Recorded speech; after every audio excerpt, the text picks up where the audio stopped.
Download aplikasi Bekal Islam dan kunjungi web bekalislam.com. La ilaha illallah wahdahu la syarika lahu ta'ziman li sya'ni wa asyhadu anna Muhammadan abduhu wa rasuluhu ila ridwani. Allahumma shalli alaihi wa ala alihi wa ashabihi wa ikhwani.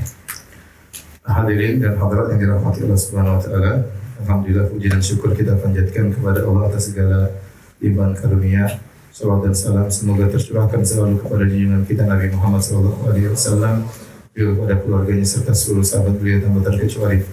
Kita melanjutkan pembahasan kita tentang As-Sirah An-Nabawiyah. Dan sekarang kita akan bahas bagaimana gangguan kaum musyrikin Quraisy terhadap dakwah Nabi SAW. Secara umum, kaum Quraisy tidak hanya menolak dakwah Nabi SAW, namun mereka juga mencoba melakukan perlawanan. Ada dua metode yang mereka tempuh, yaitu pertama metode gangguan secara fisik, secara jasad, dan yang kedua metode gangguan secara psikologi atau mental. Adapun Nabi SAW, maka beliau di awal-awal dakwah diganggu secara mental, secara psikologi beliau karena keberadaan paman beliau Abu Thalib yang masih hidup. Nanti Abu Thalib meninggal dunia, baru kemudian Nabi SAW diganggu secara fisik. Adapun secara mental, maka Nabi dituduh dengan tuduhan yang luar biasa. Berbagai macam gelar ditempelkan kepada Nabi SAW. Ini adalah perkara yang sangat berat bagi Nabi SAW. Di antaranya Nabi SAW diberi gelar dengan Majnun, orang gila. Kata Allah Subhanahu wa taala, "Lamma sami'u dzikra wa yaquluna innahu lamajnun." Tatkala mereka mendengar Al-Qur'an, sungguh mereka berkata, "Innahu lamajnun." Muhammad itu sungguh-sungguh benar-benar gila. Mereka tidak hanya mengatakan majnun begitu saja, gila, tapi mereka mengatakan innahu lamajnun. Seakan-akan mereka berkata, "Demi Allah, sungguh-sungguh Muhammad itu adalah benar-benar gila." Selain itu mereka juga menuduh Nabi SAW dengan pendongeng. Mereka mengatakan apa yang dibacakan oleh Muhammad dalam Al-Quran itu hanyalah dongeng-dongeng orang-orang terdahulu, bukan dari Allah Subhanahu wa taala. Mereka berkata, wa qalu asatirul awwalina katabaha fahiya tumla alaihi bukratan wa asila. Mereka berkata itu hanyalah dongeng-dongeng orang-orang terdahulu yang dicatat oleh Muhammad, didiktekan kepadanya pagi dan petang. Disusun oleh Muhammad, ada yang mendiktekan kepada Muhammad. Oleh karena mereka menuduh tentang kisah-kisah Nabi itu hanyalah dongeng-dongeng diambil oleh Nabi dari orang-orang terdahulu. Mereka tidak mengakui Al-Quran adalah firman Allah Subhanahu wa taala. Mereka juga berkata bahwasanya Muhammad adalah penyihir. Wa qala al-kafiruna hadza sahirun kadzdzab. Sungguhnya orang-orang kafir berkata Muhammad ini adalah penyihir dan pendusta. Di antara perkataan mereka bahwasanya sihir itu fungsinya adalah untuk memutuskan dua orang yang saling mencintai. Sungguh Muhammad telah menyihir orang-orang Quraisy sehingga di antara mereka ada yang terpisah antara ayah dan anaknya, antara kakak dan adiknya, antara suami dan istrinya. Jadi Muhammad benar-benar penyihir. Padahal terpisahkan gara-gara yang satunya masuk Islam, yang satunya bertahan dalam kesyirikan. Jadi mereka menuduh Muhammad adalah penyihir. Kemudian mereka menuduh Muhammad SAW adalah pendusta, karena mereka mengapa Muhammad ini ngomong tentang hari kebangkitan, bahwasanya tulang-tulang belulang yang sudah lumat, sudah bercampur dengan tanah akan dibangkitkan dan diminta bertanggung jawab oleh Allah Subhanahu wa taala. Sungguhnya adalah seorang pendusta. Yang anehnya mereka juga menuduh Muhammad SAW dengan tuduhan yang berlawanan. Tadi mereka katakan Muhammad SAW adalah penyihir, dalam kesempatan lain kata mereka Muhammad tersihir. Yaqulu adh-dhalimuna in tattabi'una illa rajulan mas'ura. Maka orang-orang zalim berkata, sungguhnya yang kalian ikuti itu adalah seorang yang sedang tersihir. Jadi mereka menuduh Rasulullah dengan tuduhan yang banyak.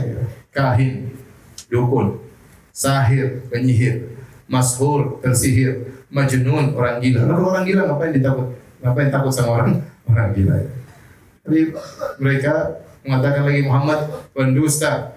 Namun ini semua hanyalah kedustaan mereka. Mereka tahu benar bahwasanya Rasulullah SAW adalah seorang yang amin, terpercaya, dan mereka yang telah memberi gelar Rasulullah SAW dengan Al-Amin. Dan tuduhan gangguan secara mental ini sangat berat bagi Nabi SAW. Oleh karenanya Allah berfirman menggambarkan bagaimana beratnya hati Nabi mendengar tuduhan-tuduhan tersebut. Walaqad na'lamu annaka yadhiqu sadruka bima yaqulun. Sungguh kami tahu hai Muhammad, dadamu begitu sempit, sesak. Yadhiqu sadruk. Dadamu sesak akibat apa yang mereka ucapkan tentangmu. Kenapa? Karena Nabi SAW seumur hidupnya tidak pernah dicela. Nabi SAW selalu dipuji seumur hidupnya. Sampai beliau diberi gelar dengan Al-Amin. Beliau adalah anak dari pembesar Quraisy, penguasa kota Mekah, Abdul Muttalib, kakek beliau sallallahu alaihi wasallam. Ya. Dan beliau memiliki nasab yang tinggi. Seandainya yang diganggu, dijuluki penyihir, orang gila adalah anak jalanan, mungkin itu biasa. Tetapi ini orang yang nasabnya mulia, yang akhlaknya mulia, kemudian dituduh dengan tuduhan yang seperti itu, ya. Luar biasa ya. Dengan berbagai macam gelar ditempelkan langsung kepada Nabi sallallahu alaihi wasallam. Seandainya Nabi ingin kedudukan, Nabi nggak perlu ngaku jadi Nabi. Tinggal meneruskan warisan tahta ayahnya dari kakeknya, maka dia akan menjadi pemimpin kota Mekah secara mutlak langsung. Seandainya Nabi tidak ngaku jadi Nabi, dia akan bakalan diangkat menjadi pemimpin kota Mekah. Apalagi sekarang sudah diberi gelar dengan Al-Amin. Tetapi ini adalah tugas dari Allah Subhanahu Wa Taala. Maka Nabi menyatakan dirinya sebagai Nabi meskipun resikonya beliau dituduh dengan tuduhan yang tidak-tidak.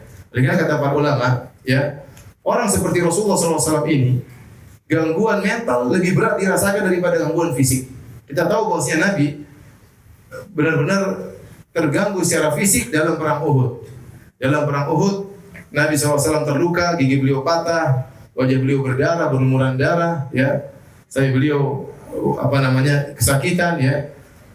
Tetapi ada yang lebih berat bagi Nabi daripada yang beliau alami tatkala di perang Uhud. Makanya Aisyah pernah bertanya, hal ata alaika yaumun kana asyadda min yaumi Uhud? Wahai Rasulullah, wahai suamiku, apakah pernah ada peristiwa yang lebih berat bagimu daripada peristiwa perang Uhud? Kata Nabi, ada. Nabi kemudian bercerita, laqad laqitu min qaumiki ma laqitu wa kana asyadda ma laqitu minhum yaumal aqabah. Yang paling berat aku dapati gangguan dari kaummu yaitu tatkala aku bertemu kepada pembesar-pembesar kota Taif di hari Aqabah. Id aradtu nafsi ala ibni abdin ya Lail bin Abdi Kilal falam yujib ila ma aradtu. Tatkala aku menawarkan Islam kepada Ibnu Abdin ya Lail, yaitu pemimpin kota Taif, agar mereka masuk Islam, namun mereka tidak terima. Fantalaqtu wa ana mahmum ala wajhi. Saya pun keluar dari kota Taif dalam kondisi sangat sedih. Falam astafiq illa wa ana biqarni tha'alib. Begitu sedihnya aku tidak sadar sambil berjalan, tiba-tiba aku sadar ternyata aku sudah berada di satu tempat namanya Qarnu Tha'alib. Farafa'tu ra'si. Aku pun mengangkat kepalaku fa idza ana bi sahabatin qad adhallatni. Tiba-tiba ada awan yang menaungiku. Fa nadhartu fa idza fiha Jibril. Aku lihat awan tersebut ternyata ada malaikat Jibril. Fa nadani. Kemudian malaikat Jibril memanggilku dan berkata, sungguhnya Allah telah mendengar perkataan kaummu tentang engkau. Perhatikan kata Jibril. Inna Allah qad sami'a qawla qaumika laka. Allah telah mendengar ejekan kaummu terhadap tentang dirimu. Wa ma raddu 'alaika, bagaimana mereka menolakmu. Wa qad ba'atha ilaika malakal jibali ta'murahu bima syi'ta fihim. Allah telah mengirim malaikat gunung untuk kau perintahkan yang kau kehendaki. Fanadani malakul jibal. Maka malaikat gunung manggilku dan fasallama alayya, mengucapkan salam kepadaku, kemudian berkata, wahai Muhammad, dzalika fima syi'ta, terserah apa yang kau kehendaki. In syi'ta an utbaq alaihim al-akhshabain. Kalau kau berkehendak, saya akan angkat dua gunung ini, saya timpakan kepada mereka. Maka Nabi SAW berkata, bal arju an yukhrijallahu min aslabihim man ya'budallaha wahdahu la yusyriku bihi syai'a. Jangan, aku berharap keluar dari keturunan mereka orang-orang yang menyembah Allah semata dan tidak berbuat syirik sama sekali. Nabi tidak berkata kebetulan, ya kebetulan. Saya lagi marah, lemparin aja mereka. Tidak. Tapi perhatikan kenapa Nabi SAW begitu sedih. Ternyata waktu Nabi berdakwah di kota Taif, dia dihina. Ada yang berkata, saya akan robek kiswah Ka'bah kalau memang kau diutus Allah. Kalau kau ini Nabi, saya akan robek kiswah Ka'bah. Yang satu berkata, ama wajadallahu ahadan yursiluhu ghairak. Apa tidak ada orang lain yang jadi Nabi? Kok kamu yang jadi Nabi? Ini perkataan sangat menghina Nabi SAW. Ya. Ini yang buat Nabi sangat sedih. Jadi kata para ulama, Rasulullah SAW mending beliau diganggu fisik daripada diganggu psikologi beliau, dituduh dengan tuduhan tidak-tidak. Oleh karena benarlah perkataan seorang penyair, jarahatus sinani lahal ti'amu wa la yaltamu ma jarahal lisan. Sungguhnya luka akibat sayatan pedang masih bisa disembuhkan, tetapi luka akibat sayatan lisan susah untuk disembuhkan. Ya. Orang kalau sudah dihina, dijatuhkan, dendamnya luar biasa.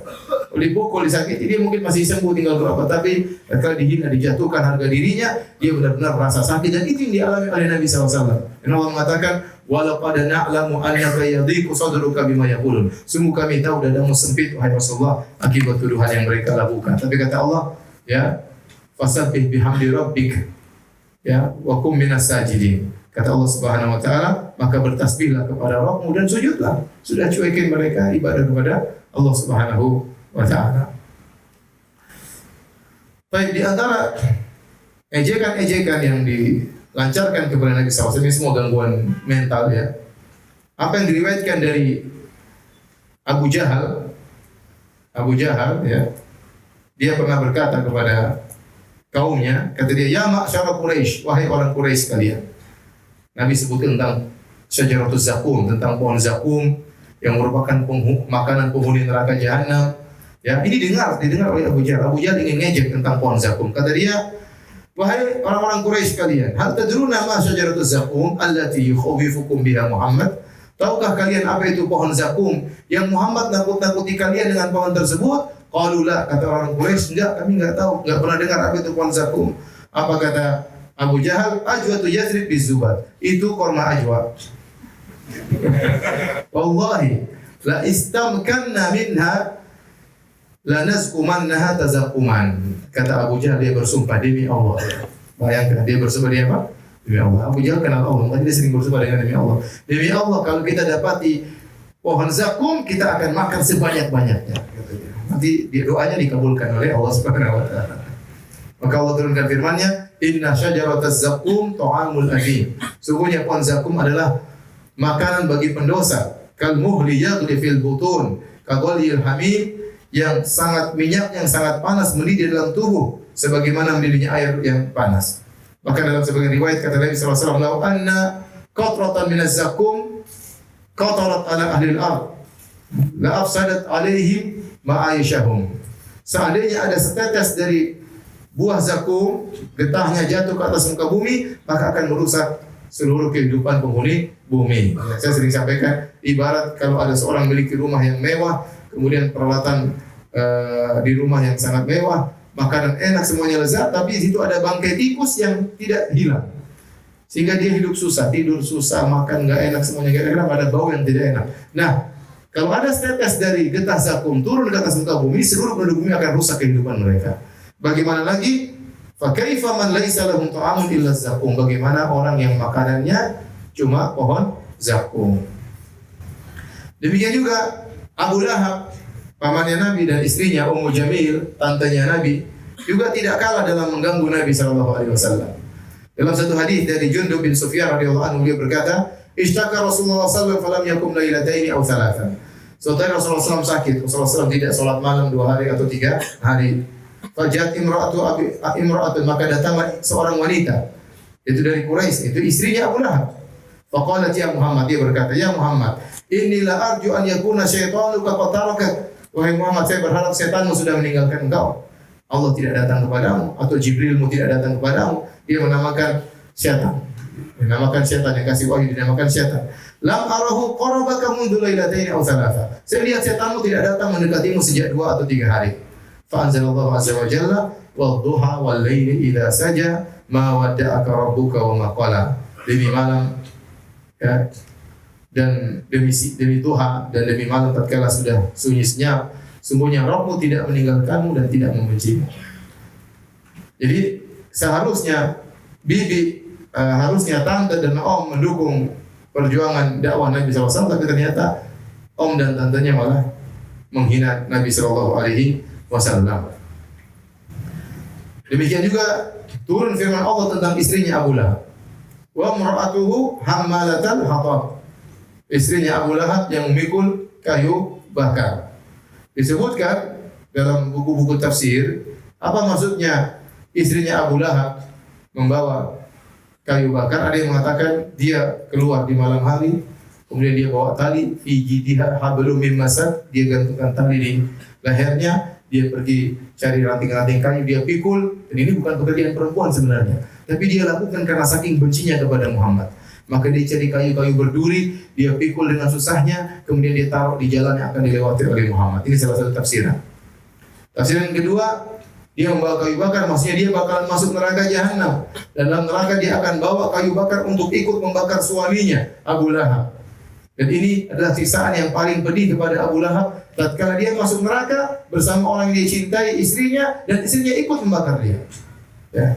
Jadi keluarga Abu Lahab ini keluarganya brengsek semua. Bapaknya brengsek, istrinya brengsek, anak-anaknya juga kurang ajar semuanya. Ya, top nih apa namanya? Demikian juga anaknya, namanya Utbah atau Utaibah, sama. Sebelum dia pergi ke negeri Syam berdagang, dia datang dulu, sempatkan diri untuk maki-maki Muhammad. Ente gini. Baru dia pergi. Sempatin diri untuk maki-maki Muhammad. Biasanya Nabi Muhammad SAW tidak mendoakan dia. Tahu-tahu waktu dia lagi maki-maki Muhammad, Rasulullah SAW berdoa, Allahumma sallit alaihi kalban min kilabik. Ya Allah, kirimkanlah binatang buas kepadanya. Tumben-tumben yang Muhammad berdoa, dia ketakutan. Akhirnya berangkatlah dia menuju ke negeri Syam. Di tengah perjalanan dia ketakutan. Kata temannya, ada apa? Ini kenapa? Ya, saya takut dengan doanya Muhammad. Jangan khawatir, tidak akan ada binatang buas mendatangimu, kami akan menjagamu. Akhirnya mereka menginap suatu tempat atau singgah suatu tempat. Kemudian teman-temannya kemudian menaungi dia, memukul dia, jangan sampai ada hewan yang datang. Tiba-tiba datang singa, kemudian menerjang, ngambil dia, gigit dia, kemudian dibawa pergi. Jadi bapaknya Abu Lahab mencaci maki Nabi, ibunya, istrinya Abu Lahab juga mencaci maki Nabi, anaknya juga mencaci maki Nabi SAW. Ini di antara cercaan mereka kepada Rasulullah SAW. Demikian juga Abu Jahal pernah sesumbar sambil menantang. Ia berkata, wahai Muhammad, kalau agamamu itu benar dari Allah, turunkanlah hujan batu. Yang benar turunkan hujan batu, kita siap dihujani dengan batu. Maka Allah turunkan firman-Nya, wa idh qalu Allahumma in kana hadha huwal haqqu min 'indik fa amtir 'alaina hijaratan minas sama'. Mereka berdoa, ya Allah. Abu Jahal berdoa, ya Allah, kalau memang ya ini agama benar dari Engkau, turunkanlah bagi kami hujan batu dari langit. Awitina bi adzabin alim, atau datangkanlah kepada kami adab yang pedih. Kata Allah, wa ma kana Allahu yu'adzibahum anta fihim. Allah tidak akan mengadab mereka sementara engkau berada di tengah-tengah mereka.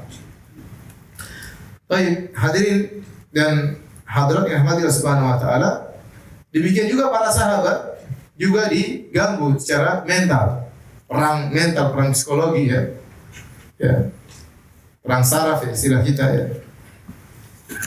Dan kita tahu bahwasanya para sahabat yang masuk Islam rata-rata masih muda. Di antaranya ya Sa'ad bin Abi Waqqas radhiyallahu ta'ala anhu.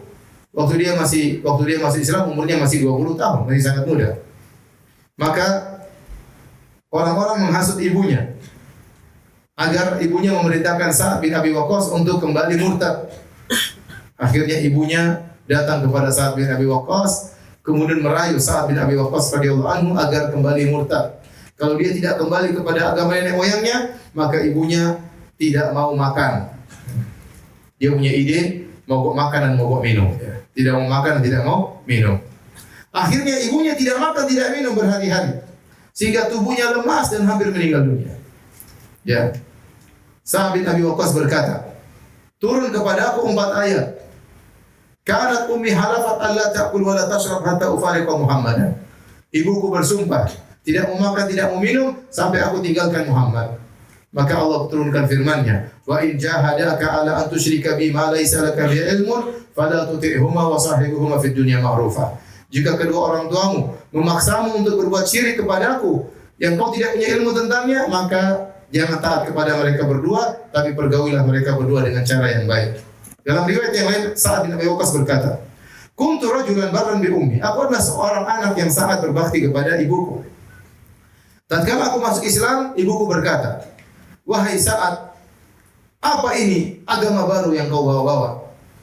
La tada'anna dinak hadha aw la akul wa la ashrab hatta amut. Tinggalkanlah ajaran barumu ini. Kalau tidak, aku tidak akan makan dan aku tidak akan minum sampai aku mati. fatu'ayyaru bi. Akhirnya kalau saya mati, orang-orang akan mencercamu. Tuh saat bunuh ibunya. Gara-gara tidak nurut sama ibunya sampai ibunya mati. Orang-orang akan berkata, ya qatila ummihi. Orang-orang akan manggilmu dengan berkata, wahai pembunuh ibunya. Ibunya ini bikin jengkel. Kalau tidak saya mati, kalau saya mati kau akan dicela sama orang-orang kampung ya. Fakultu la taf'ali ya ummah. Aku berkata, jangan kau lakukan wahai ibunda. Fa inni la ada udini hadza li syai'. Aku tidak akan meninggalkan agamaku karena apapun. Famakathat yauman wa lailatan lam ta'kul. Satu hari satu malam ibunya tidak makan. Fa asbahat qad jahidat, maka di pagi hari benar-benar dia dalam kondisi lemah. Famakathat yauman akhar wa lailatan ukhra la ta'kul. Hari kedua tidak makan lagi, tidak minum lagi. Fa asbahat qad ishtadda jahduha. Dan benar-benar hari kedua, masuk hari ketiga, benar-benar dia dalam kondisi sangat lemah. Falamma ra'aitu dzalik, tatkala aku melihat kondisinya yang sangat menyedihkan, fakultu, aku datang menghampirinya. Mungkin ibunya menyangka, ya sudah, saat sudah luluh hatinya. Ternyata apa kata Sa'd bin Waqqas? Ya ummah, wahai ibunda, ta'lamin, wallahi law kanat laki mi'atu nafsin, fa kharajat nafsan, ma taraktu dini hadha li syai'. Wahai ibunda, kalau kau punya 100 nyawa, sekarang kau mati, hidup lagi, mati lagi, hidup lagi, mati lagi, sampai 100 kali, saya tidak akan meninggalkan agamaku ini. Fa in syi'ta fakuli, kalau kau mau silakan makan. Wa in syi'ta la takuli, kalau tidak mau ya sudah enggak usah makan. Akhirnya ibunya makan. Perang saraf antara ibu dengan anak. Ini berat, tapi diuji. Ya. Padahal saat sangat sayang kepada ibunya, sangat berbakti kepada ibunya. Demikian juga bukan hanya dialami oleh Sa'd bin Abi Waqqas, Mus'ab bin Umair radhiyallahu ta'ala anhu. Kata Al-Waqidi, kana Mus'ab bin Umair fata Makkah, syababan wa jamalan, wa kana abawahu yuhibbanihi. Sungguhnya Mus'ab bin Umair adalah seorang pemuda yang ganteng, yang indah, ya. Kemudian kaya raya. Kedua orang tuanya sangat mencintainya. Wa kanat ummuhu taksuhu ahsana ma yakun min athiyab. Ibunya belikan dia pakaian yang terindah. Wa kana a'tar ahli Makkah. Satu kota Mekah ini yang paling parfumnya wangi Mus'ab bin Umair. Padahal orang-orang wangi-wangi, tapi yang paling wangi siapa? Mus'ab bin Umair. Dari kaya raya. Yalbasul hadramiyya minan ni'al. Bahkan sendalnya import dari Yaman, dari Hadrami, dari Hadramaut. Jika ia berjalan maka parfumnya akan tercium dari jarak sekian dan sekian. Namun akhirnya Mus'ab bin Umair pun masuk Islam. Tatkala dia masuk Islam ketahuan sama ibunya, dan ibunya pun dihasut untuk melarangnya untuk masuk Islam, untuk melarang anaknya masuk Islam. Akhirnya ibunya menyuruh Mus'ab untuk murtad, tapi Mus'ab tidak mau. Ini berat ya, bagaimana berlawan dengan ibu sendiri. Akhirnya ibunya memutuskan segala subsidi yang selama ini diberikan kepada Mus'ab. Sudah tidak diberikan baju lagi, tidak dikasih uang makan lagi, tidak diberikan minyak wangi lagi, tidak diberikan sendal import lagi. Tapi Mus'ab masih muda, namanya muda, ingin jalan-jalan, ingin senang-senang. Tapi tatkala iman sudah masuk dalam hati Mus'ab bin Umair, semua itu dia tinggalkan. Dia tinggalkan. Ya.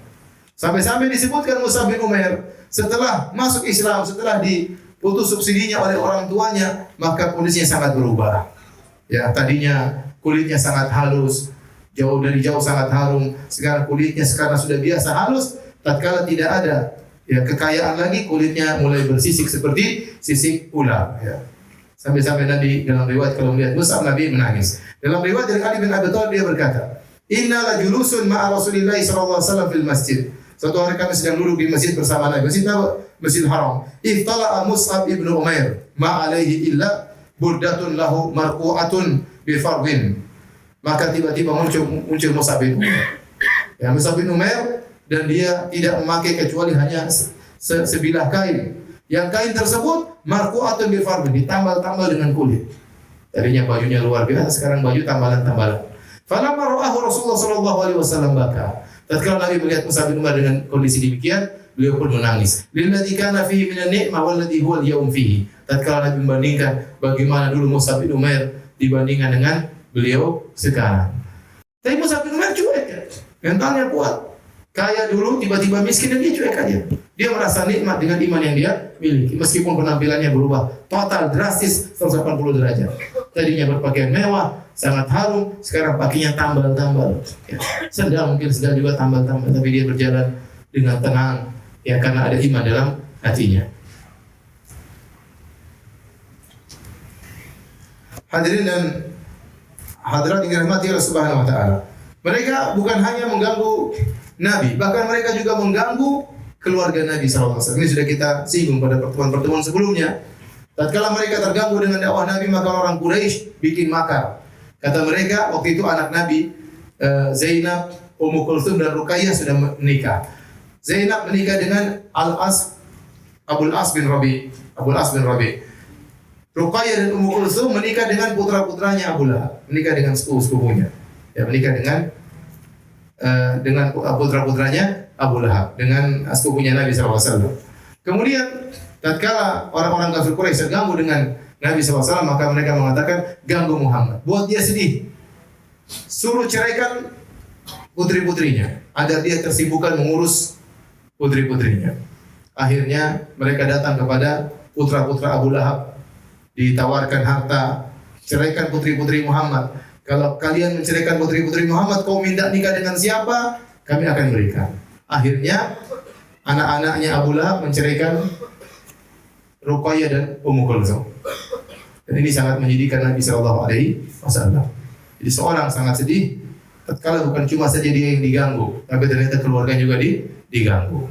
Mungkin orang tuanya diganggu, mungkin adiknya diganggu, mungkin anaknya diganggu. Nabi SAW anaknya diganggu agar Nabi dibuat sedih, agar meninggalkan dakwah tersebut.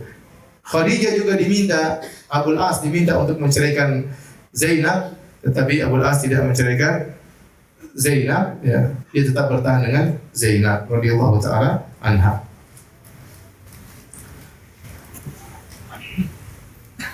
Mereka juga datang kepada Nabi sallallahu alaihi wasallam dengan minta agar Nabi sallallahu alaihi wasallam ada yang ngaji kan? Salat. Mereka juga datang kepada Nabi sallallahu alaihi wasallam. Kemudian mereka minta mukjizat yang lain. Kata mereka, mengejek Nabi sallallahu alaihi wasallam. Qalu lan nu'mina laka hatta tafjura lana minal ardi yanbu'a. Wahai Muhammad, ini kota Mekah, ini kota kering. Kami tidak akan beriman dengan engkau sampai kau keluarkan mata air di kota Mekah. Ya. Dalam riwayat kata mereka, ini gunung ini Muhammad, jadikan emas, kami akan beriman dengan engkau. Suruh rubah jadi emas. Au takuna laka jannatun min nakhilin wa 'inabin fatufajjirul anhara khilalaha tafjira. Kalau kau seorang nabi, coba, harusnya kau punya kebun-kebun yang indah, di tengah-tengahnya, di sela-selanya mengalir sungai-sungai yang indah. Kau enggak punya apa-apa Muhammad. Bagaimana kau jadi nabi? Autus kita sama agama za'amta alaina kisafa. Atau langit ini kau jatuhkan suruh tibakan kami. Au ta'tiya billahi wal malaikati qabila. Kalau kau memang nabi, suruh Allah dan malaikat datang hadapan dengan kami. Dan kami diskusi sama malaikat. Au yakuna laka baitun min zukhrufin aw tarqa fis sama. Atau kau punya rumah yang mewah, rumahmu biasa-biasa saja. Masa nabi punya rumah seperti ini? Aw tarqa fis sama wa lan nu'mina liruqika hatta tunazzila alaina kitaban naqra. Atau kami ingin lihat kau naik di atas langit, sampai di langit kau bawa turun Alkitab, kemudian kau bacakan kepada kami. Apa kata Nabi? Qul subhana rabbi hal kuntu illa basyaran rasula. Maha suci Tuhanku, aku ini hanyalah seorang manusia, seorang rasul, tapi aku hanya manusia biasa. Bagaimana mau menciptakan ini, menciptakan anu, naik ke langit? Ya.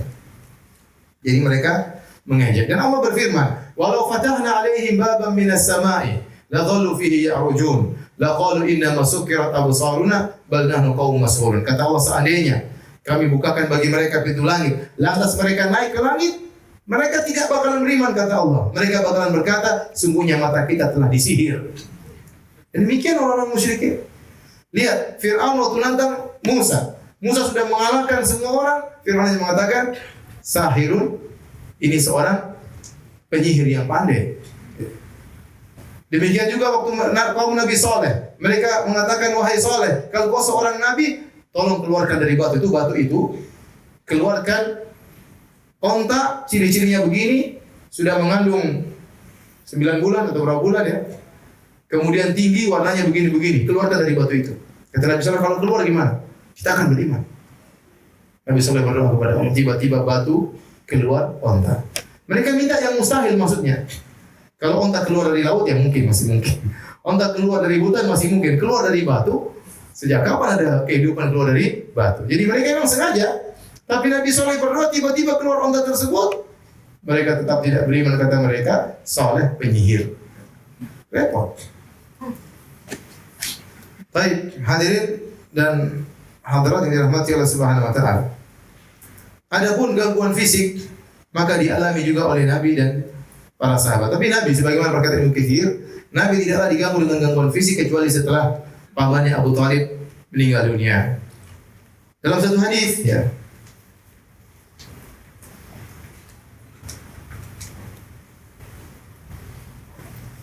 Mereka ganggu Nabi sallallahu alaihi wasallam dengan banyak gangguan, ya.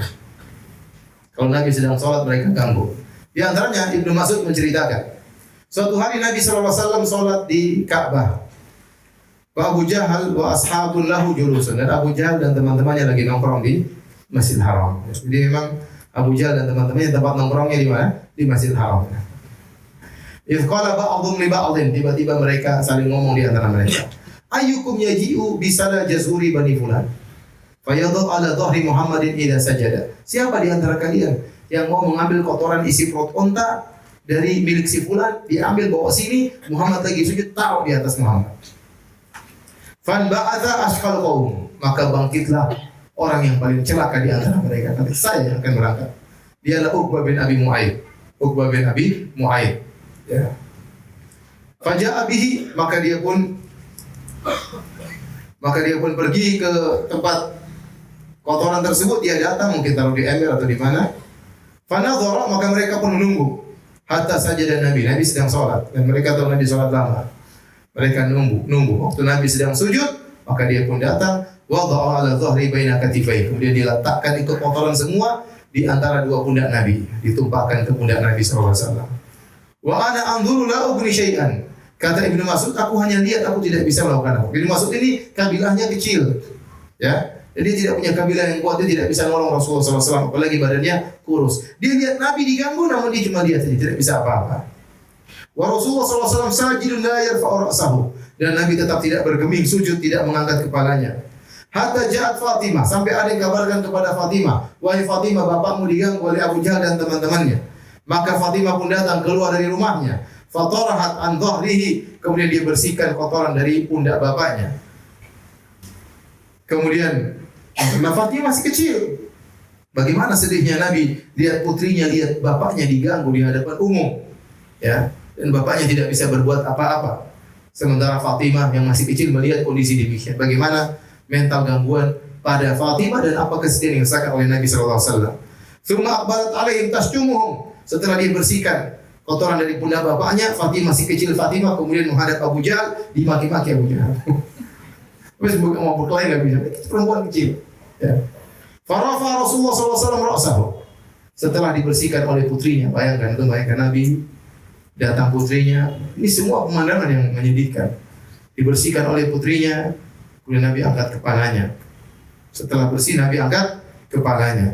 Setelah Nabi angkat kepalanya, kemudian Nabi berdoa dengan doa yang didengar oleh mereka. Kata Nabi, Allahumma alaika bi Quraisy, ya Allah hancurkan Quraisy.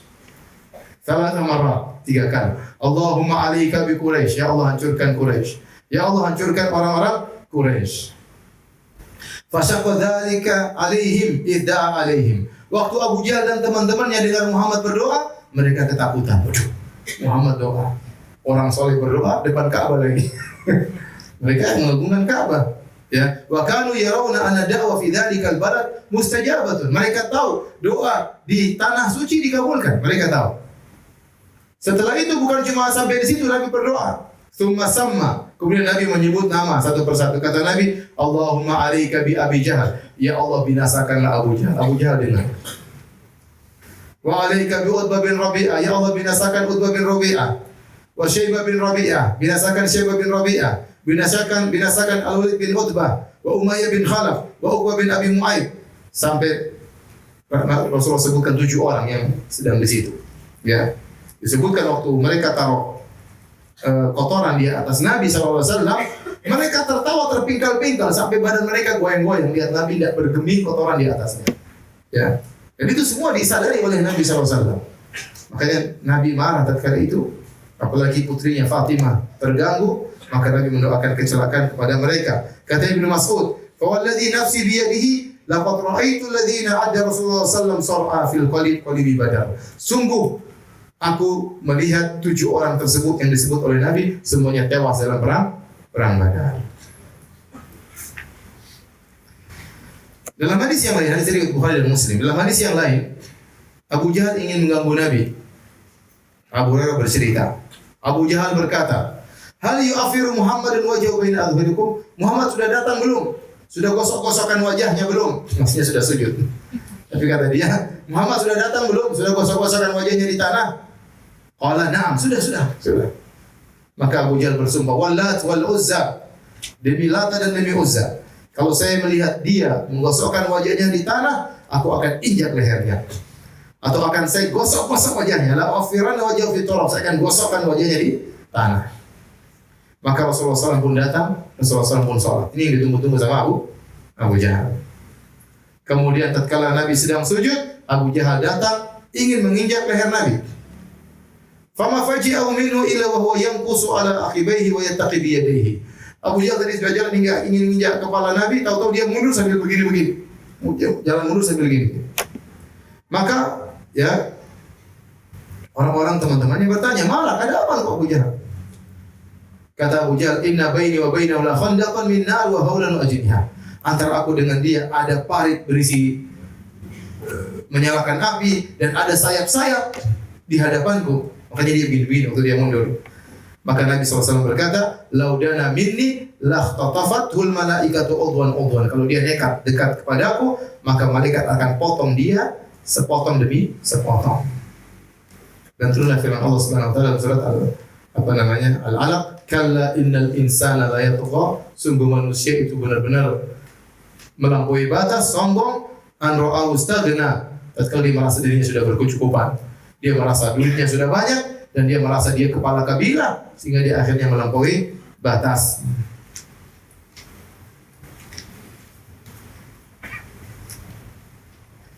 Dalam hadis yang lain, Imam Al-Bukhari juga meriwayatkan dari Urwah bin Zubair, dia berkata, "Aku bertanya kepada Abdullah bin Amr bin As, an asyaddi ma sana'a al-musyrikuna bi Rasulillah."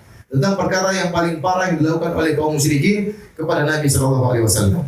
Kata dia, Amr bin As berkata, "Ra'aitu Uqbah bin Abi Mu'aid ja'a ila Nabi sallallahu alaihi wasallam wa huwa yusalli." Uqbah bin Abi Mu'aid datang kepada Nabi, Mu'aid datang kepada Nabi, Nabi sedang salat. Fa wada'a rida'ahu fi unuqihi fa khanaqahu bihi. Nabi sedang salat berdiri, tahu-tahu Uqbah bin Abi Mu'aid datang, dia ambil kain, dia ikatkan di leher Nabi, kemudian dia cekik Nabi sallallahu alaihi wasallam. Faja'a Abu Bakrin hatta dafa'a anhu. Datang Abu Bakar kemudian mendorong Uqbah bin Abi Mu'aid. Abu Bakar membaca firman Allah, "Ataqtuluna rajulan ayyaqula rabbi Allah wa qad ja'akum bil bayyinati min rabbikum."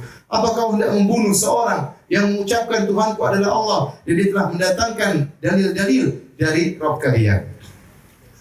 Baik, Nabi diganggu secara fisik. Demikian juga para sahabat. Ibnu Mas'ud diganggu secara fisik. Suatu hari sahabat Nabi berkumpul dekat Masjid Haram. Kemudian mereka ngobrol-ngobrol. Kemudian mereka berkata, "Demi Allah, sungguhnya Quraisy belum mendengar Al-Quran. Didengarkan secara dibaca dengan keras. Siapa di antara kalian yang mampu mendengarkan Al-Quran kepada orang-orang Quraisy?" Kata Ibnu Mas'ud, saya akan dengarkan Al-Quran kepada mereka. Kata mereka, "Jangan, ya. Kami ingin seorang yang punya kabilah yang kuat." Kata Ibnu Mas'ud, "Biarin saya baca Al-Quran depan mereka. Ya, Allah akan membela aku." Kata Ibnu Mas'ud, "Fa inna Allah sayamna'uni." Allah akan bela saya. Maka Ibnu Mas'ud pergi ke dekat makam Ibrahim di waktu duha. Dan orang-orang Quraisy biasa sedang nongkrong di Masjidil Haram. Kemudian tatkala sudah di sisi makam Ibrahim, kemudian Ibnu Mas'ud baca Al-Quran dengan suara yang keras. Kata beliau, "Bismillahirrahmanirrahim. Ar-Rahman 'allamal Qur'an." Keras dia baca. Orang-orang Quraisy, apa itu? Tsumma istaqbala yaqra'u. Kemudian Ibnu Mas'ud menghadap orang-orang Quraisy, Abu Jahal dan teman-temannya. Dia baca dengan suara yang keras. Kemudian fata'amalu, mereka dengar baik-baik. Apa itu? Faja'alu yaqulun, madza qala Ibnu Ummi Abdi? Ngomong apa sih? Ngomong apa sih? Terus Ibnu Mas'ud baca surat Ar-Rahman. Akhirnya mereka, oh, dia baca Qur'annya Muhammad. Dia baca Qur'annya Muhammad. Maka mereka berdiri, datang, kemudian mereka pukul Ibnu Mas'ud, dan Ibnu Mas'ud tetap baca Al-Qur'an sambil berdarah-darah, tetap baca Ar-Rahman. Dia tidak kabur. Dipukul sampai beliau pun jatuh, ya. Kemudian dia pun berjalan menuju ke teman-temannya, sementara wajahnya sudah hancur-hancuran. Kata mereka, kan kami sudah bilang, iya kami takutkan kau bakalan dipukul. Kata dia, ini lebih ringan. Kalau kalian mau besok lagi saya ke situ, oh jangan. Jadi lihat, menurut saya, bagaimana para sahabat dahulu susah untuk beribadah, baca Quran, ya saja mau dipukul sama orang-orang, ya. Sekarang kita alhamdulillah baca Quran mudah. Kita di mana baca Quran mudah, ya. Maka kita tidak usah malu-malu untuk beribadah. Orang sekarang bermaksiat tidak malu-malu. Kondisi sekarang menyedihkan di sebagian tempat. Orang pakai jilbab sampai malu, ya, jadikan bahan sorotan. Apalagi pakai cadar, diejek, sementara yang buka-bukaan, ya, terlihat auratnya, tidak malu-malu. Ya. Satu perkara yang biasa. Ya. Kondisi seperti ini kita khawatirkan turun azab. Ya. Tatkala kemaksiatan dianggap biasa, sementara kebaikan dianggap tidak biasa. Ya. Baik. Masih ada waktu? Berapa menit? 2 menit. Demikian juga sahabat-sahabatnya juga disiksa. Di antaranya yang disiksa, ya, adalah Ammar bin Yasir, kemudian Bilal disiksa, Khabbab disiksa dengan siksaan yang sangat pedih. Ya, terutama tatkala mereka tidak memiliki kabilah yang kuat untuk membela mereka. Terutama orang-orang yang sangat lemah seperti Khabbab dan Bilal yang merupakan budak, sehingga tatkala disiksa susah ada yang membela mereka. Bilal radhiyallahu ta'ala anhu disiksa oleh tuannya Umayyah bin Khalaf. Umayyah bin Khalaf, ya, disebutkan bagaimana Umayyah bin Khalaf menyiksa Bilal. Dikeluarkan di siang hari bolong, kemudian diletakkan batu di atasnya, dijemur di bawah terik matahari. Demikian juga disebutkan bagaimana Bilal, ya, a'tahu lil wildan. Bilal diserahkan kepada anak-anak. Wa akhadhu yatufuna bihi sya'aba Makkah. Kemudian ditarik oleh anak-anak, digeret di atas pasir, diputar di kota Mekah. Wa huwa yaqul ahadun ahad. Dan dia terus berkata ahadun ahad. Ya. Umayyah bin Khalaf, ya. Di siang hari tadi diletakkan Bilal, dijemur di bawah terik matahari, kemudian dia ambil batu besar diletakkan di dadanya. Kemudian dia berkata, kembalilah engkau kepada agama nenek moyangmu. Aku akan terus menyiksamu sampai kau kafir kepada Muhammad dan kau menyembah Lata dan Uzza. Tetapi Bilal tetap mengatakan ahadun ahad. Ya. Baik, perhatikan di sini Bilal, ya, disiksa dan dia tetap mengatakan apa? Ahadun ahad. Apa artinya ahad? Ahad, Allah yang Maha Esa. Kata para ulama, Bilal tidak mengatakan Allahu Akbar, Allahu A'zam, Allah Maha Besar, tidak. Tapi dia pilih kata-kata yang buat jengkel majikan. Dia pilih kata Allah Maha apa? Esa. Itu kamu Lata, Uzza, semuanya syirik. Maka dia pilih kata yang buat jengkel apa? Majikan. Dan majikan terus menyiksa. Ya, namun tidak dibunuh Bilal. Ya. Tidak dibunuh Bilal oleh majikannya. Tapi nanti kita lanjutkan insyaallah. Wabillahi taufiq. Assalamualaikum warahmatullahi wabarakatuh. Alhamdulillah, salatu wassalamu ala Rasulillah wa ala alihi wa sallam. Kita lanjutkan sedikit, ya. Tadi kita sebutkan Umayyah bin Khalaf Al-Jumahi. Dia menyiksa budak yaitu Bilal. Yukhrijuhu idza hamiyatiz zahirah. Tatkala matahari sudah sangat terik, maka dia pun mengeluarkan Bilal untuk dijemur di bawah terik matahari. Fayatrahahu ala dhahri fi batha Makkah. Thumma ya'muru bi sakhrah al-'azimah fatudha ala sadrihi. Kemudian diletakkanlah dijemur di Batha di tengah-tengah kota Mekah.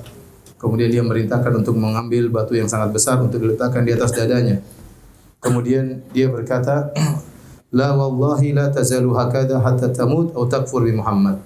Demi Allah wahai Bilal, kau akan terus demikian disiksa sampai kau mati atau kau kafir kepada Muhammad.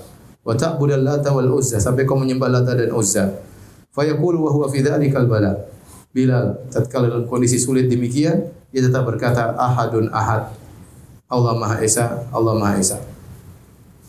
Sampai akhirnya disebut dalam sebagian riwayat Nabi berkata kepada Abu Bakar, Nabi sudah tidak punya uang untuk membebaskan Bilal. Ya Abu Bakar, inna Bilalan yu'adzibu fillah. Wahai Abu Bakar, sungguhnya Bilal sedang disiksa, dan dia disiksa karena dia membela Allah Subhanahu wa taala. Maka Abu Bakar paham, ya, Nabi ingin Abu Bakar menolong Bilal. Hatta marra bihi Abu Bakar As-Siddiq, sampai akhirnya Abu Bakar As-Siddiq sedang melewati Bilal sementara Bilal sedang disiksa. Dan kebetulan rumah Abu Bakar dekat dengan kompleksnya Umayyah bin Khalaf dari kabilah Jumah. Ya, maka Abu Bakar berkata kepada Umayyah bin Khalaf, majikannya Bilal, "Ala tattaqillaha fi hadzal miskin?" Tidakkah kau takut kepada Allah? Kau siksa orang miskin ini. Hatta mata, sampai kapan kau siksa dia? Qala anta alladhi afsadtahu fa anqidhhu mimma tara. Kau yang telah merusaknya, wahai Abu Bakar. Kau telah merusak budakku.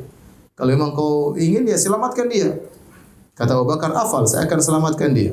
Indi gulamun aswad ajlad minhu aqwa. Saya punya budak yang hitam dan lebih kuat daripada Bilal.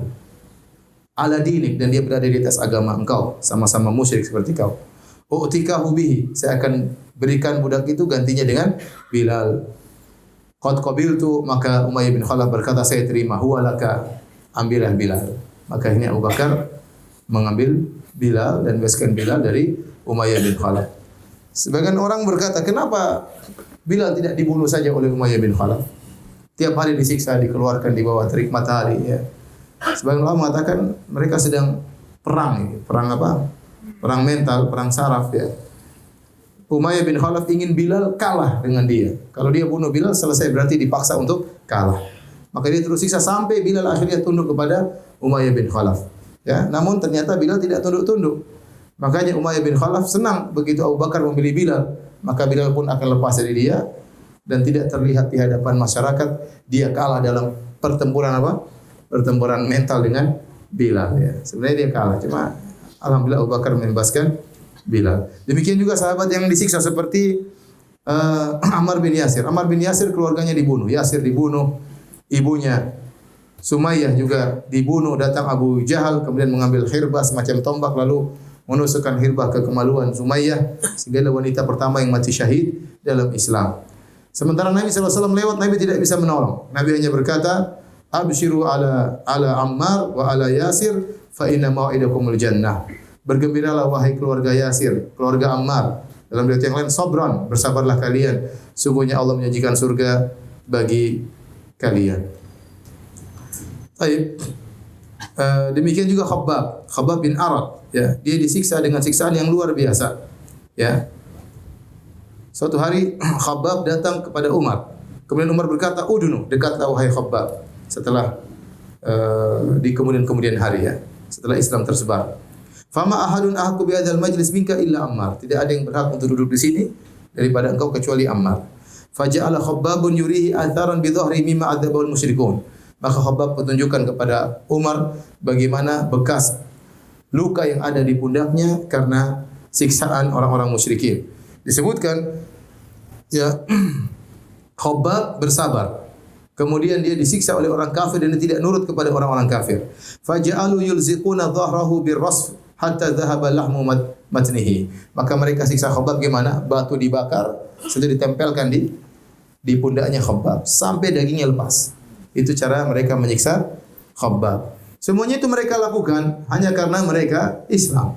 Kata Allah, "Ma naqamu minhum illa an yu'minu billahil azizil hamid." Tidaklah mereka disiksa kecuali cuma satu, bukan gara-gara apa-apa.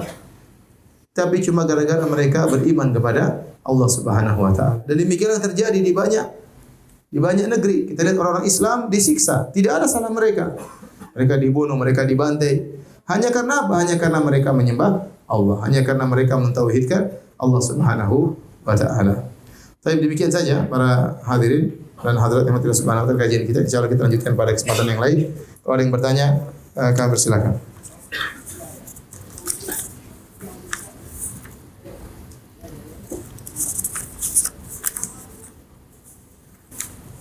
Apabila kita menyadari bahwa badan atau pakaian kita terkena kotoran ketika sholat, apa kita melanjutkan sholat itu atau itu khususan bagi Nabi? Jadi Nabi SAW sholat, di tengah-tengah sholat Jibril datang menyampaikan kepada Nabi bahwasanya di khuf Anda ada najis. Nabi sholat pakai khuf karena dulu pasir, ya. Nabi bahkan mengatakan sallu ala khifafikum. Sholatlah pakai khuf, pakai sepatu kalian. Jadi para sahabat dulu sholat pakai sendal karena masjidnya dari pasir. Kalau sekarang ya nggak mungkin karena dari apa? Karpet. Jangan cari masalah sama DKM ya. Kemudian Nabi SAW tatkala di tengah-tengah sholat atau Jibril datang kasih wahyu bahwasanya khuf Anda ada najisnya, maka Nabi pun melepaskan khufnya. Tatkala Nabi melepaskan khuf, para sahabat semuanya lihat, semuanya juga lepaskan khufnya. Maka setelah itu Nabi jelaskan, kenapa kalian lepaskan khuf? Kami lihat Anda melepaskan khuf Anda. Kata Nabi, saya lepaskan khuf karena apa? Karena ada najis. Di sini para ulama mengambil istinbat hukum bahwasanya kalau ada najis di pakaian maka harus dibersihkan tatkala sedang sholat. Makanya Nabi lepaskan khufnya karena langsung bersambung dengan tubuhnya. Maka khufnya dilepas agar sholatnya sah. Tetapi para ulama juga mengambil istinbat dari sini, mengambil hukum kalau ada orang sholat dan bajunya ternajisi dan dia tidak sadar maka dimaafkan. Karena Nabi 2 rakaat pertama dia tidak tahu kalau ada najis. Setelah itu baru kemudian dia sadar, baru kemudian dia lepaskan khufnya. Jadi kalau ada orang dia sholat, selesai sholat, assalamualaikum warahmatullahi wabarakatuh, dia lihat, ternyata bekas kencing anakku. Nah apa sholatnya sah? Karena dia ingatnya setelah sholat selesai. Tapi kalau dia ingat di tengah-tengah sholat, ternyata dia tasyahud pertama, apa ini basah-basah? Ini ternyata bekas kencing anaknya najis. Maka dia harus lepas bajunya tatkala itu. Dia harus lepas bajunya tatkala itu. Ya, selama auratnya tidak terbuka. Kalau ternyata dilepas baju mengakibatkan auratnya terbuka, maka dia batalkan sholatnya. Ya. Ustaz, di usia 28 tahun ini saya baru mengetahui saya punya ibu kandung yang non-muslim. Bagaimana cara bakti saya terhadapnya? Tetapi saya dalam keadaan asing terhadapnya. Karena yang saya tahu ibu kandung saya selama ini adalah ibu yang merawat saya sejak kecil. Bagaimanapun, ya, berbakti kepada orang tua mencakup orang tua yang muslim maupun non-muslim. Tadi kata Allah Subhanahu wa taala, "Wa in jahadaka 'ala an tusyrika bima laysa laka bi ilm." Kalau kedua orang tuamu yang musyrik, bukan cuma musyrik, bahkan maksa kamu untuk syirik, fala tuti'huma, jangan taat kepada mereka berdua. Tapi kata Allah, "Wa sahibuhuma fid dunya ma'rufa." Namun pergaulilah mereka dengan cara yang baik. Dan di antara bentuk bakti yang paling besar kepada kedua orang tua adalah memberikan hidayah kepada mereka dengan menjelaskan Islam kepada mereka. Jadi meskipun orang tua dalam kondisi non muslim tetap wajib berbakti. Ada waktu datangi, ngobrol dengan dia karena itu orang tua itu. Mahram. Orang tua ngobrol, pijit-pijit kakinya dan berusaha untuk dekat. Bagaimanapun kita pernah dalam perutnya selama 9 bulan. Bagaimanapun dia pernah muntah-muntah dulu waktu kita dalam perutnya. Bagaimanapun dia pernah sakit pinggangnya, sakit belakangnya, ya. Kita tahu dari istri kita kalau mengandung kayak apa rasa sakitnya. Bagaimanapun dia pernah bertarung maut tatkala melahirkan kita antara hidup dan mati. Meskipun dia kafir, justru saatnya dia sangat butuh dengan bimbingan antum. Maka datangilah, kemudian kenal lebih dekat. Saatnya kalau sudah dekat mulai didakwahi sedikit demi sedikit. Kalau kita punya kelebihan harta berikan kepada orang tua tersebut meskipun dia non muslim. Ustaz bertanya di luar tema. Saat ini sedang viral di media sosial mengenai pembakaran kalimat tauhid oleh ormas. Mohon penjelasannya mengenai masalah ini. Saya sempat lihat, saya dikirim sama kawan tentang pembakaran tersebut. Saya dikirim videonya hari Selasa kemarin. Ya Selasa ya. Kejadiannya hari apa? Hari Minggu. Intinya saya lihat hari Selasa, saya lihat videonya memang sangat menyedihkan. Videonya ada bendera La ilaha illallah Muhammad Rasulullah, kemudian dipegang, kemudian dibakar, kemudian orang-orang berputar sambil nyanyi tertentu. Setelah itu mereka mengatakan datangkan bendera Indonesia. Baru kemudian Indonesia diputar-putar di atasnya. Kesannya seakan-akan bendera Indonesia berkibar, bendera ini dibuang. Seakannya seperti itu. Kemudian ada yang mengatakan oh maksudnya untuk memuliakan la ilaha illallah karena terjatuh atau bagaimana. Kalau memuliakan ambil ikat baru dikibarkan. Kalau ingin memuliakan, ya, atau disimpan dengan baik. Kalau ingin memuliakan. Adapun kemudian dikibarkan, dibakar, kemudian mengibarkan bendera Indonesia, seakan-akan nasionalisme bertentangan dengan Islam. Seakan-akan itu yang tergambarkan dari video sekilas yang kita lihat dan akhirnya membuat banyak kaum muslimin marah. Banyak kaum muslimin apa? Marah. Tentunya kita tidak menuduh saudara-saudara kita tersebut anti la ilaha illallah, tentunya tidak. Mereka punya maksud lain. Tetapi saya katakan pemandangan seperti itu sangat buruk. Sangat buruk dan sangat jelek. Seakan-akan bendera tauhid harus jatuh, kemudian bendera merah putih harus naik, seakan-akan nasionalisme bertentangan dengan apa? Dengan Islam. Padahal kita tahu Indonesia ini jadi negara gara-gara takbirlah Allahu Akbar. Pejuang-pejuangnya orang Islam menyelamatkan Indonesia dari penjajahan dengan apa? Dengan takbir.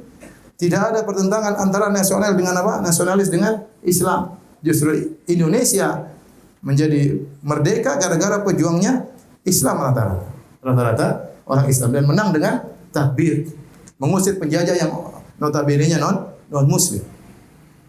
Kemudian kalau kita bicara secara hukum ya, mungkin mereka ingin mengkritik suatu kelompok tertentu yang memiliki lambang ini. Kita katakan kalau ada suatu kelompok tertentu yang menurut kita salah, ya, karena memang ada yang memanfaatkan bendera ini dengan tujuan yang salah. Contoh seperti ISIS pakai bendera ini juga, ya. Bukan berarti orang yang pakai bendera ini lantas kemudian dia di atas apa? Kebenaran. Ya. Jadi kalaupun ada satu kelompok yang lain yang menurut kita salah, kita ingin kritik, maka kritikilah kelompoknya, bukan kita menjatuhkan simbol Islamnya. Saya kasih contoh, misalnya ada wanita bercadar kemudian ngebom dan terjadi. Apa kemudian kita maki-maki cadar, kita maki-maki jilbab, kita bakar jilbab di hadapan orang-orang? Ya tentunya tidak. Simbol Islam tidak boleh dijatuhkan. Yang salah orangnya. Yang salah orangnya bukan jilbabnya. Ya. Kalau ada orang misalnya ternyata melakukan terorisme, mengebom sana sini, ternyata dia suka ke masjid. Jangan kemudian menghina orang yang suka ke masjid, karena ke masjid itu simbol dari Islam. Bagaimanapun tidak boleh bendera itu dihina atau dijatuhkan atau seperti itu, karena bertuliskan la ilaha illallah Muhammad Rasul, sesuatu yang paling tinggi dalam kehidupan kita. Ya, sesuatu yang paling berharga dalam kehidupan kita. Bagaimana kemudian dibakar seperti itu?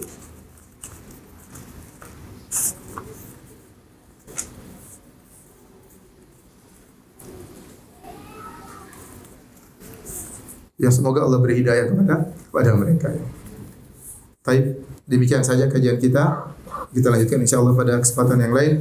Subhanakallah bihamdik asyhadu an la ilaha illa anta astaghfiruka wa atubu ilaik. Assalamualaikum warahmatullahi wabarakatuh. Waalaikumsalam.